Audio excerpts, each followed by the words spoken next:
সবাই কেমন আছো? আশা করি সবাই ভালো আছো। বন্দনা ব্লগের নতুন একটা ভিডিওতে সবাইকে জানাই স্বাগত।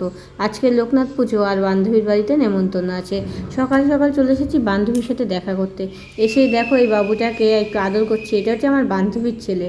আমার বান্ধবীর ছেলে আর আমার মেয়ে কিন্তু একই দিনে একই নার্সিং হোমে হয়েছে। ওরা দুজনাই কিন্তু সমবয়সী। দেখো বান্ধবী কত ব্যস্ত, বান্ধবী পুজো করছে। হাই, উপরে কাজ করছে করুক, আমি চলে আসলাম নিচে। আর নিচে দেখো বান্ধবীর যা আর একটা কাকিমা আলুর দম হবে তার জন্য আলু কাটছে। আর এদিকে দেখো রাইসটা হয়ে গেছে। তো রাইসটাতে এখন ঘি আর বিভিন্ন রকম যে ভাজা জিনিসগুলো গাজর বিনস এগুলো সব মিক্সড করছে। তো আর সঙ্গে আলুর দম করেছে। তোমাদের আলুর দমটা পাশের ঘরে আছে, আমি দেখাচ্ছি একটু পরে। তো আমি কিন্তু এখন বাড়ি চলে যাব, কারণ দেবাংশীকে স্নান করিয়ে খাইয়ে ঘুম পাড়িয়ে আমি দুপুরে আসবো এখানে খাওয়া দাওয়া করতে। দাঁড়াও তোমাদের আলুর দমটা দেখায়। আলুর দমটা কিন্তু আমার বান্ধবী রাখি ও নিজে হাতে রান্না করেছে। তাই ও বলছে তুই যখন ব্লগ করিস তুলে রাখ, পরে স্মৃতি হিসেবে দেখতে পারবো। তো এরাও ব্লগ মানে দেখে আমার ব্লগগুলো। তো সঙ্গে পায়েস করেছিল। আর এদিকে ববিতা আমাকে বারবার ফোন করছে তরকারি নিয়ে আসার জন্য। বাড়িতে পাবদা মাছের ঝাল করেছে, তো তাই আমাকে বলছে নিয়ে যা। তো আমি পাবদা মাছের ঝালটা নিয়ে এসে আবার যাবো। হ্যালো বন্ধুরা, দেখো এখন দুপুরবেলা চলে এসেছি বান্ধবীর বাড়িতে লোকনাথ পুজোর নেমন্তন্ন তো প্রসাদ খেতে। বান্ধবীর বাড়ির পাশে, তার জন্য বেশি সাজুগুজু করিনি, নর্মাল একটা শাড়ি পরে চলে এসেছি। লিপস্টিকও দিইনি একটু। ওই যে বান্ধবী রেডি হতে যাচ্ছে। না আমি খেতে পারবো, বিশ্বাস কর, আমি নিয়ে যাবো। বন্ধুরা দেখো আমি খেতে খাবো না, বাড়িতে নিয়ে যাবো। দেবাংশী উঠে গেছে তো তার জন্য নিয়ে যাবো।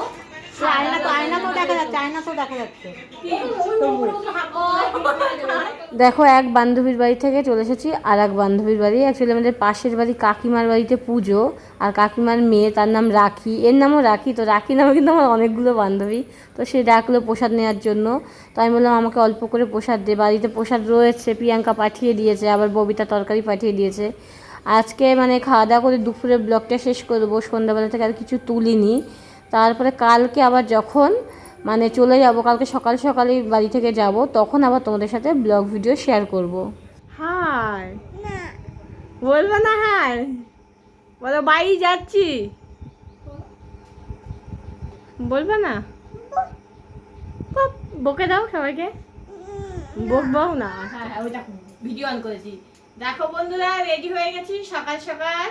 কালকে তো লোকনাথ পুজোর নেমন্তন্ন ছিল, তার জন্য বাড়িতে যাইনি। তো আজকে অনেকবার ফোন করছে ও দাদু ঠাম্মা, সবার খুব মন খারাপ, ও নেই, সেই কারণে দেখো চলে যাব।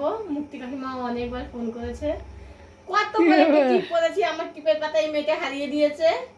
তো এখন ট্রেন ব্যান্ডেল জাংশন ছেড়ে দিয়েছে, তাড়াতাড়ি যেতে হবে না ট্রেনটা পাবো না।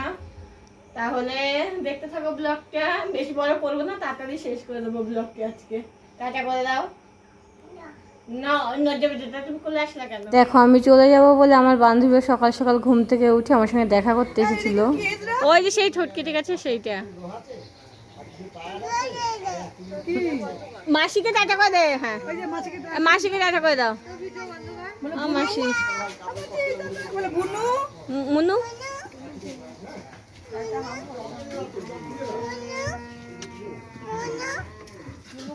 মুনু মুনু এবার বাড়ি যাবে। আর দাদা মুনু মাসি পাগল দেবাংশী। মনটা খারাপ না? মন খারাপ দেবাংশী, বাড়ি যাচ্ছ? মন খারাপ তোমার? তোমার বুড়ের বাড়ি ছিঁড়ে গেলে।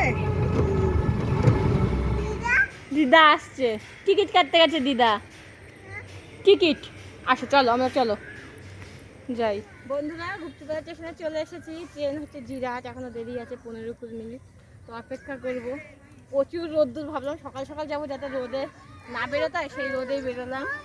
বলে না হেঁটে হেঁটে চলো। দেবাংশী দেখো কত বায়না করছে, পা ধুলাচ্ছে, দেখো পা ঘুরাচ্ছে।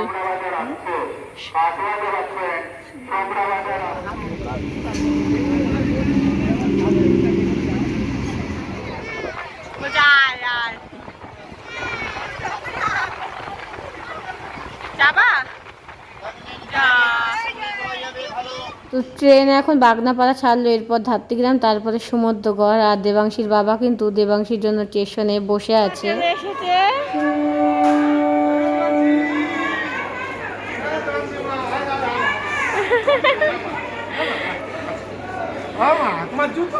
ও খুলে ফেলেছে জুতো ট্রেনের মধ্যে, ট্রেনের জুতো খুলে দিয়েছে।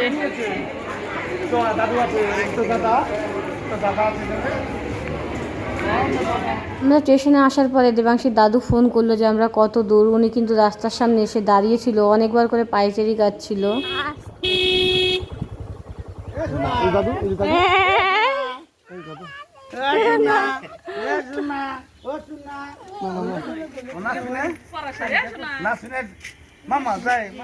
ওখানে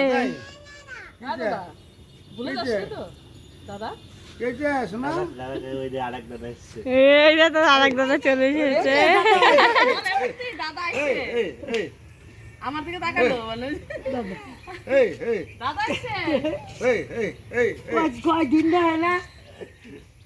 কত দিনটা হলো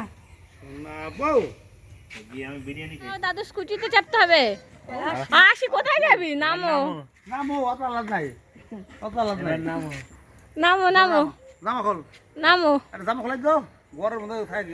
ও খুলছে না তো, কাটা করে দে দাদুকে।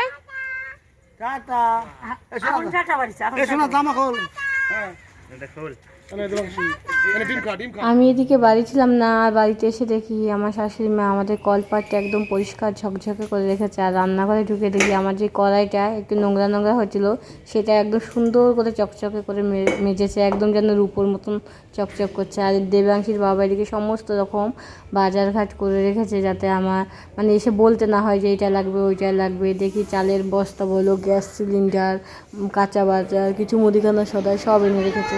আর শাশুড়ি মা দেখো সকাল সকাল লুচি তরকারি করে রেখেছিলো, তো লুচি তরকারি খেয়ে চলে আসলাম গঙ্গায় স্নান করতে।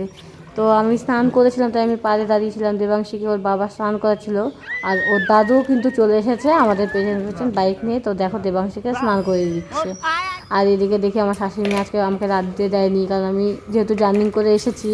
তো উনি মাংস, ডাল, পুঁই শাক আরও কত কিছু রান্না করে দিয়ে গেছে, ভাত। আর দেবাংশীর বাবার আজকে একটা রেজিস্ট্রি অফিসে কাজ ছিল, তো হোটেলে খেয়েছে। আর আমাদের জন্য দেখো এনেছে খাসির মাংস আর মিষ্টি দই। দইটা আমি 1 চামচ খেয়ে ফ্রিজে রেখে দিয়েছিলাম। আর দুপুরে মাংস টাংস খেয়ে তারপরে কিন্তু ব্লগটা শেষ করে দিয়েছিলাম। আবার তোমাদের সঙ্গে সন্ধ্যার পর থেকে আমি ব্লগটা শেয়ার করব কি কি করি।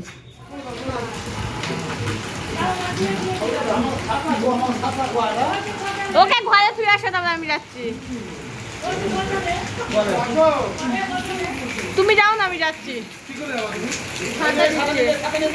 তো সন্ধ্যাবেলায় খুব বৃষ্টি এসেছিলো, এর জন্য আমি দেবাংশীর ঠাম্মির কাছে বসেছিলাম। আর দেবাংশীর ঠাম্মি দেখো রাত্রিবেলা রাইস করেছে।